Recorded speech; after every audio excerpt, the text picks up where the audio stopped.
बद्रीनाथ जी का नाम सुना होगा। बद्रीनाथ जी में, बद्रीनाथ में नर नारायण भगवान तपस्या कर रहे थे। आज भी वहां दो पर्वत हैं, नर और जोर से नर नारायण भगवान। इसलिए बद्रीनाथ जी में नर नारायण भगवान की पूजा होती है। तो बद्रीनाथ जी में भगवान नारायण नर नारायण तपस्या कर रहे थे। इंद्र को लगा डर, इंद्र को लगा कि कहीं ये तपस्वी लोग तपस्या करके हमसे इंद्रासन ना छीन लें। तब क्या हुआ कि इंद्र ने अपनी अप्सराओं को भेजा। इंद्र के पास 16,100 अप्सराएं हैं, सारी भेज दी। जाओ। पहले साधु संतों की तपस्या कौन बिगाड़ता था? जोर से अप्सराएं। और आज भी अप्सराएं ही बिगाड़ रही हैं तपस्याएं। अप्सराएं कहीं चली थोड़ी गई हैं। इसलिए तपस्या के मार्ग में, भक्ति के मार्ग में चल रहे हो तो सबसे बड़ी बाधा है अप्सरा। अवसर मिला नहीं कि अप्सरा आई। आजकल लड़के लोग पढ़ रहे हैं तो पढ़ाई के दौरान ही उन्हें कोई अप्सरा मिल जा रही है और उसी अप्सरा के चक्कर में उनका अवसर खत्म हो जाता है। हाँ या ना? लड़के कम नंबर लाते हैं, लड़कियां ज्यादा नंबर लाती हैं, क्योंकि लड़के अप्सराओं में उलझ जाते हैं। और सुन लो लड़कों, अप्सराओं ने साधु संतों की तपस्या बिगाड़ दी तो तुम्हारी पढ़ाई बिगाड़ना कौन सी बड़ी बात है? इन अप्सराओं के लिए, इन अप्सराओं से बचोगे तो ही अपने लक्ष्य तक पहुंचोगे। और यदि इन अप्सराओं में उलझ गए तो ना घर के रहोगे ना।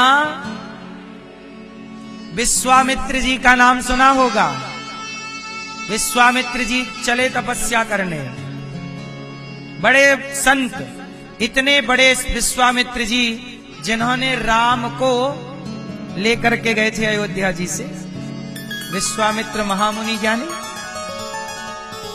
विश्वामित्र जी तपस्या कर रहे, अप्सरा आ गई और अप्सरा इतनी सुंदर आई कि बाबा जी को प्यार हो गया और विश्वामित्र जी ने अप्सरा से शादी कर ली।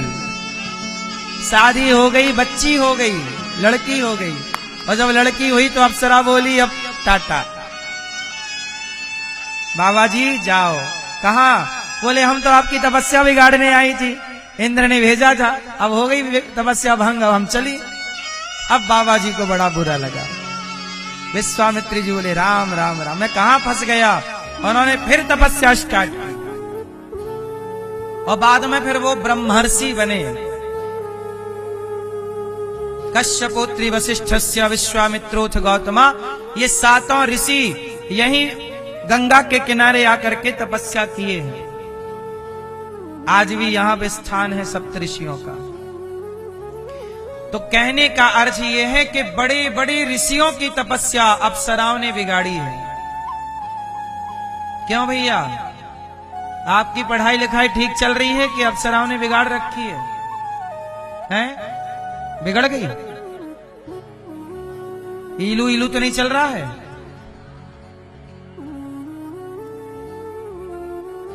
इसलिए मेरी मां, मेरे नौजवान दोस्तों, अब सुनो, नर नारायण भगवान कर रहे तपस्या। इंद्र ने भेज दी 16,100 अप्सराएं, जाओ बिगाड़ो इनकी तपस्या। भाई सबली सारी भेज दी कि एक पर मोहित नहीं होंगे, दो पर नहीं होंगे, इतनी सारी किसी पर तो होंगे। तो भगवान नारायण के पास गई अप्सराएं और वहां जाके वो बैठ गई, अपना वही प्रपंच चालू हो गया, नाचना और नृत्य करना। भगवान की आंखें खुली तो भगवान ने देखा कि बहुत सारी सुंदर सुंदर स्त्रियां हैं, अप्सराएं हैं। भगवान समझ गए कि इंद्र ने भेजा। अच्छा, अप्सराएं सबको बिगाड़ सकती हैं, भगवान को थोड़ी बिगाड़ सकती हैं। भगवान ने उन अप्सराओं से कहा, देवियों आप लोग जाओ। तब भगवान ने अपनी जांघ से ऐसे किया तो एक अप्सरा भगवान की जंघा से प्रकट हो गई। उर्वशी नाम की जो अप्सरा है, जो सबसे सुंदर है, भगवान ने जंघा से प्रकट की और बद्रीनाथ जी में प्रकट की, और नर नारायण में जो नारायण है उन्होंने प्रकट की। और जब उनको देखा तो ये सारी जो 16,100 अप्सराएं थी सब लज्जित हो गईं कि ये तो हमसे भी सुंदर है, और भगवान के तो जंघा ऐसे करें तो ऐसी अप्सराएं करोड़ों निकल जाएं। तुम क्या उनको तपस्या बिगाड़ोगी, क्या उनको भ्रमित करोगी? तब उन कन्याओं ने शरणागति ग्रहण की। प्रभु हम आपकी दासी हैं, हमें स्वीकार कीजिए।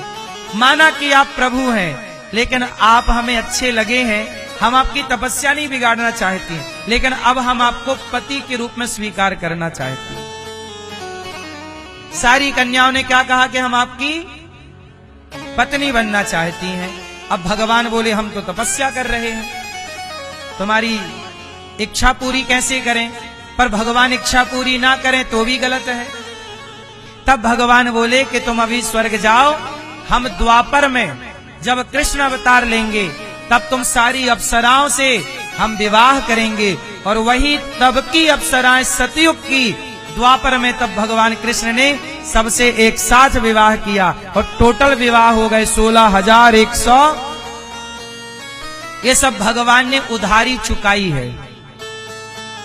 सतयुग त्रेता द्वापर की उधारी, सतयुग त्रेता द्वापर कलयुग की उधारी, द्वापर के उस कालखंड में भगवान ने सबकी चुकाई। इसलिए भगवान की इतनी सारी पत्नियां। अब लोग पूरी कथा नहीं जानते, इस युग उस युग की कथाएं नहीं जानते, तो लोग कहते हैं कि भगवान ने इतने ब्याह क्यों कर लिए, भगवान ने इतने ब्याह क्यों कर लिए। अरे वो भगवान है, तुम्हारे बाप में दम है तो तुम भी कर लो।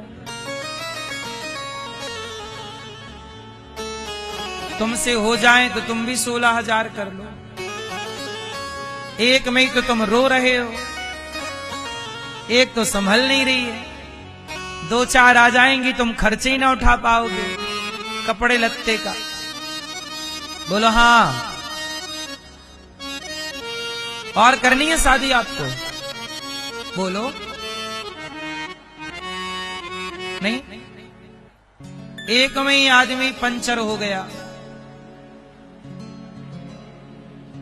भगवान है ऐश्वर्यस्य समग्रस्य धर्मस्य यश शास्त्री ज्ञान वैराग्य और चैव शरणाम भगितीर्णा। भगवान किसे कहते हैं? जिनमें अनंत गुणों से संपन्न भगवान हो, यश हो, कीर्ति हो, वीर्य हो। भगवान के 16,108 पत्नियां हैं और हर रानी के गर्भ से एक बेटी और 10-10 बेटे हुए हैं। अब बताओ तुम्हारे कितने बेटे हैं? 2। क्यों 2 हैं? 4 होने चाहिए, 6 हो। हाँ,